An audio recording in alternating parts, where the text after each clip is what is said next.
अब आगे बढ़ते हैं, टू अननोन में करते हैं अब। चार तरीके की पर्टिकुलर प्रॉब्लम्स होती हैं जो हमको करनी सीखनी ही सीखनी है, चार तरीके की पर्टिकुलर प्रॉब्लम्स। उसके अलावा भी इनफाइनाइट होती हैं, पर चार तरीके की जरूर सीखनी है। एक हमको सीखनी है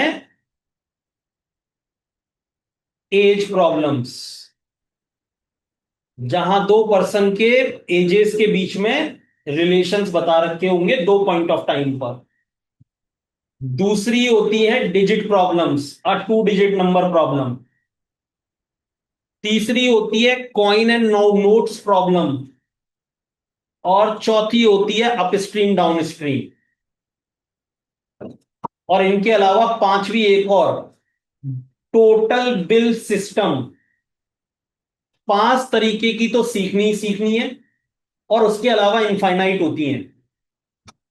दिमाग लगाएंगे, यूज करेंगे, समझेंगे। पांच तरीके की मैं जरूर सिखा रहा हूं एक एक करके। सबसे पहले ले लेते हैं एज प्रॉब्लम्स।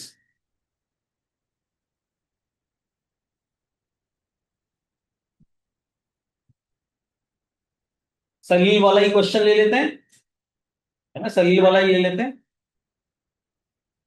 शुरुआत में एक दो क्वेश्चन में दोनों तरीके से सॉल्व करके दिखाऊंगा, सिंगल वेरिएबल में भी और डबल वेरिएबल में।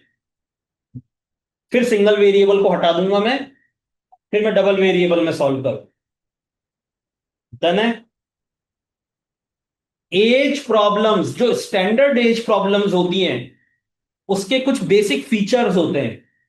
इनमें दो पर्सन होंगे, दो पर्सन मतलब दो पर्सन की as,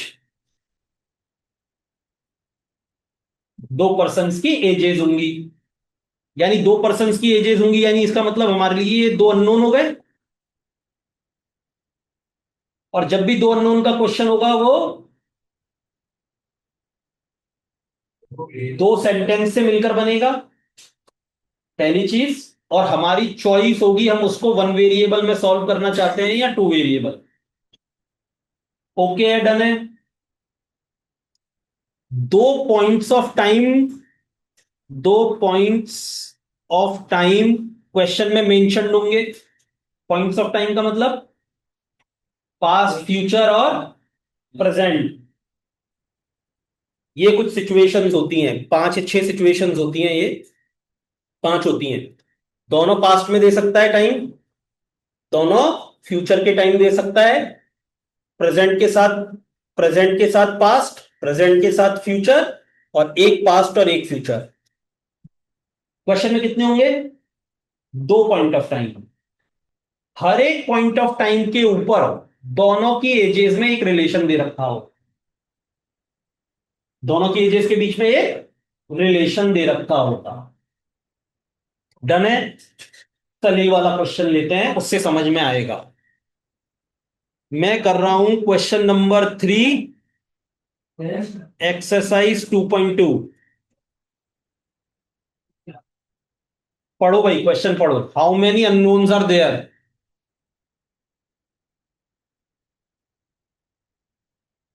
how many unknowns are there? कौन से दो अननोन्स हैं? सलील की भी एज और उसकी मदर की एज, ये दो अननोन्स हैं इसमें। पहले किस में करूं, सिंगल वेरिएबल में डबल वेरिएबल में? पहले सिंगल में करूं। Single variable. दो अननोन कौन से? सलील की एज, सलील की प्रेजेंट एज, और उसकी मदर की प्रेजेंट एज। ये अगर दो अननोन है तो इसमें दो रिलेशंस दे रखे होंगे दोनों की एजेस। ठीक। लेकिन उससे पहले क्या देखना है, दो पॉइंट ऑफ टाइम भी दे रखे होंगे। ढूंढो इसमें दो पॉइंट ऑफ टाइम ढूंढो। एक तो है प्रेजेंट, और दूसरा पॉइंट ऑफ टाइम है आफ्टर 5 इयर्स। दो पॉइंट ऑफ टाइम होंगे, स्टैंडर्ड एज प्रॉब्लम है तो उसमें दो पॉइंट ऑफ टाइम होंगे। तो एक तो यहां पर है प्रेजेंट, और दूसरा है आफ्टर 5 इयर्स। मिल गए दो पॉइंट ऑफ टाइम। दोनों पॉइंट ऑफ टाइम के ऊपर दोनों की एजेस में एक एक रिलेशन दे रखा हो। क्या ऐसा हो रहा है? प्रेजेंट के लिए दोनों एजेस के बीच में रिलेशन दे रखा है। कैसा है वो रिलेशन? रेशो बेस्ड हो सकता है, सम बेस्ड हो सकता है, या चीट कोड बेस्ड हो सकता है। कैसा है? सम बेस्ड है, रेशो बेस्ड है, या चीट कोड बेस्ड है। सम कहां दे रखा बता? इसमें कहां लिखा हुआ सम इतना है? इसमें कहां दे रखा सम? तो पहला रिलेशन किस में दे रखा है? चीट कोड बेस्ड दे रखा है। दूसरा रिलेशन सम बेस्ड है। अगर प्रेजेंट वाला कोई रिलेशन दे रखा है तो वो किस काम आएगा? अजम्पशन के। प्रेजेंट वाला रिलेशन अजम्पशन के काम आएगा। ओके। कैसे होगी अजम्पशन? चीट कोड लगाकर होगी, क्योंकि ये चीट कोड का रिलेशन है तो चीट कोड लगाकर ही अजम्पशन होगी। अब फिर सुनना ध्यान से, बहुत जरूरी चीज। अगर मैं इस सेंटेंस को अजम्पशन के काम ले रहा हूं सिंगल वेरिएबल में, तो इसमें जो अननोन बाद में आया है वो डायरेक्टली अज्यूम होगा। कौन सा अननोन बाद में आया है? कौन से दो अननोन थे क्वेश्चन में? सलील की एज और मदर की एज, इन दोनों में से कौन बाद में आया? सलील की एज बाद में आई। तो डायरेक्ट अजम्पशन किसका होगा? Salil's present age. तो कैसे लिखेंगे इस क्वेश्चन में? Let Salil's present age be x years. तो ये सेंटेंस किस काम आएगा? तो ये सेंटेंस किस काम आएगा? मदर की एज को भी अज्यूम करने के, एक्स की फॉर्म में लेकर आने के काम आए। चीट कोड लगाओ आप तो। लगाओ भाई चीट कोड।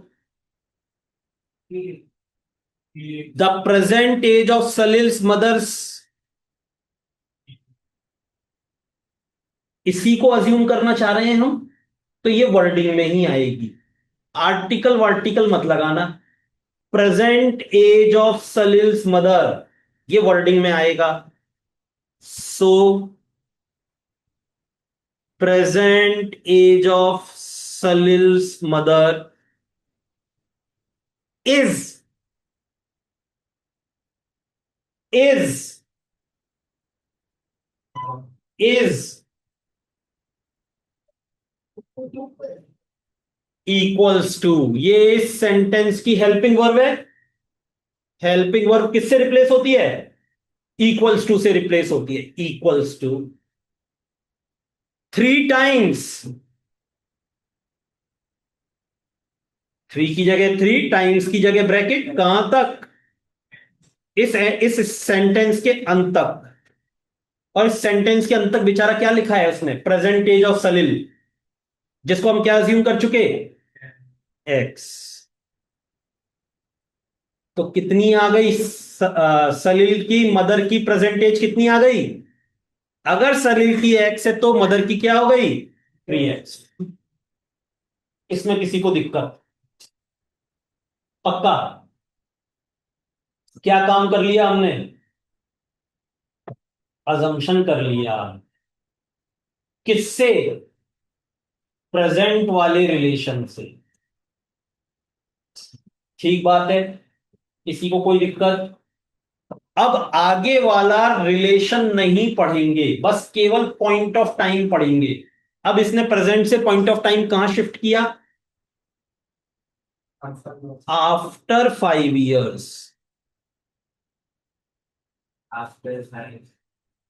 तो हेडिंग डाल दी हमने आफ्टर 5 इयर्स। कैसे पहुंचते हैं फ्यूचर में? प्लस करके। प्लस जितने साल आगे जाना है उतने प्लस कर दो। यही तो करते हैं। कोई मल्टीप्लाई तो नहीं करता। 5 साल बाद ये 14 × 5 70 का हो जाएगा। नहीं करते ना अपन। क्या करते हैं? प्लस करते हैं, मल्टीप्लाई नहीं करते। फ्यूचर में जाने के लिए प्लस, और पास्ट में जाने के लिए माइनस। ध्यान रहेगी ये बात। बिना रिलेशन पढ़े हुए दोनों की एजेस को यहां एडजस्ट किया जाएगा। दोनों की एजेस को यहां क्या किया जाएगा, एडजस्ट किया जाएगा। सलील की एज क्या हो जाएगी 5 साल बाद, अभी कितनी है प्रेजेंट में, तो 5 साल बाद x+5। मदर्स एज, हाँ, 3x+5। पक्का है। अब इन दोनों के बीच में एक रिलेशन फिर दे रखा होगा, चीट कोड बेस्ड, सम बेस्ड, या रेशो बेस्ड, तीनों में से जैसे भी दे रखा होगा दे रखा, हमको उससे इक्वेशन फॉर्मेशन करना है। अब देखो कैसा दे रखा है, किस टाइप का है रिलेशन दोनों की एज का, सम का है। कैसा रिलेशन है, सम का है। सम का रिलेशन यूज करना सबसे आसान होता है। दोनों की एजेस हमारे पास हैं, दोनों को सम कर दो, जो रिजल्ट उसने दे रखा है वो लिख दो। So according to question, equation formation कर रहे हैं ना हम, दोनों की एजेस का सम, यानी x+5 और 3x+5 का सम 70 है। इक्वेशन सॉल्व करना हम सीख चुके, 4 लाइन छोड़ दो, घर पे जाके खुद करोगे, अभी करने की कोशिश मत करना बिल्कुल भी। सॉल्व कर लेते हैं इसको। x+3x 4x, और ये 5+5 10 हुआ, उधर गया तो -10। सो x की वैल्यू क्या आ जाएगी, ये सॉल्व होके 60, और ये 4 उधर गया तो डिवाइड 15। कभी भी आंसर यहां मत छोड़ के आना, कंक्लूजन जरूर लिख के आना। x हमने अज्यूम किया था सलील्स प्रेजेंट एज, तो हम यहां पर कंक्लूजन लिखेंगे। So Salil's present age is equals to x is equals to 15 years, and his mother's present age equals to 3x आई थी हमारे पास। Salil's present age equals to x 15 years, and his mother's present age 3x, that means 3 into 15 45 years answer।